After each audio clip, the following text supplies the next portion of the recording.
Donc parlons de l'artisanat, c'est quand même un domaine que les parents ou encore les jeunes, un domaine auquel nous ne nous intéressons pas trop. Qu'est-ce que le député de Nation peut faire pour relever ce défi? Bien, merci. Il faut dire que de façon culturelle, Nation est une mosaïque culturelle. Nous avons des richesses immenses en termes d'artisanat. Nous avons des forgerons qui peuvent se nourrir de leur art. Il faut les inciter, il faut les galvaniser, il faut les mobiliser, il faut les appuyer. Et nous allons donc travailler à ce que ce travail-là puisse être remis à l'ordre du jour. Nous avons également le tissage du pagne, par exemple, le pagne traditionnel. Il faut le valoriser. À l'image du pagne baoulé, du pagne kita, nous ferons le label Nation. Nous ferons le label Nation. Il y a des gens déjà qui ont eu des formations pour le tissage à Paradis, à Longongra, etc., etc. Tout cela, il faut le mettre au goût du jour. Vous avez aussi les sculpteurs. Nous avons de grands sculpteurs à Nation.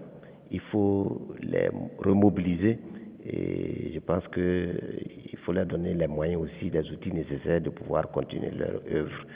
Nous avons également d'autres éléments de la culture, certainement que nous ne connaissons pas, mais que nous allons faire sortir.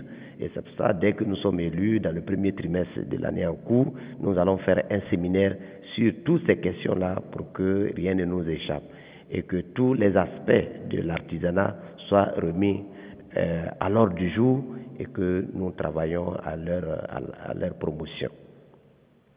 Volet éducation, qu'est-ce que vous comptez faire pour pouvoir aider non seulement les élèves et étudiants, et justement aussi qu'est-ce que vous comptez faire pour acheminer tout ce qui est comme travaux dans le département concernant l'éducation. Et aussi, il y a encore des écoles qui manquent, en fait des villages, disons, qui manquent d'écoles. Qu'est-ce que vous comptez faire pour recouvrir Nation ou détonation d'une école ou d'infrastructures d'école qui permettront aux enfants du département de se former, d'avoir la connaissance comme les autres? Bien, merci. Faut dire que nous avons commencé un travail intéressant dans le domaine de l'école. Une chose est de former les gens, mais une autre chose est de leur trouver des emplois. Donc, nous allons participer à la formation et nous allons participer à l'acquisition d'emplois. Voilà. Nous allons nous mettre en relation avec le monde du travail pour stimuler l'emploi pour les jeunes de Nation. Et au niveau de la formation, nous allons renforcer la formation déjà que certains ont et continuer la formation que certains déjà ont acquis. Mais il faut leur permettre d'avoir des subventions pour aller se former à d'autres écoles, notamment les bourses étrangères. Nous avons déjà commencé et il faut continuer juste dans ce sens-là. Au niveau de l'école et des infrastructures, notre ambition, c'est de faire un village, une école. Un village, une école. Deuxièmement, un village, au moins un cadre. Troisièmement, une famille, au moins un cadre. Donc, non seulement nous allons travailler à ouvrir des écoles dans tous les villages. Donc là où il n'y a pas d'école, nous allons le faire. Je pense qu'il reste 3 villages. Solokai, dans la sous-préfecture de Capin. Nous avons Kalabo dans la sous-préfecture de Nation. Nous avons Wakoridio dans la sous-préfecture de Kodouba. Donc nous allons ouvrir, nous allons faire créer des écoles dans ces 3 villages-là.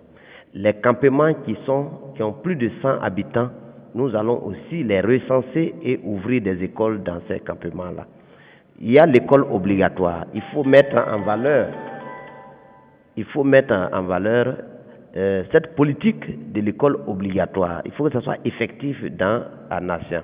Donc d'abord, il faut que les écoles soient disponibles. Et si les écoles sont disponibles, il faut que les encadreurs soient disponibles. Il faut que des infrastructures soient disponibles. Donc nous allons aussi travailler pour que les infrastructures soient améliorées. C'est-à-dire les salles de classe, les tables bancs, les ouvrages pédagogiques.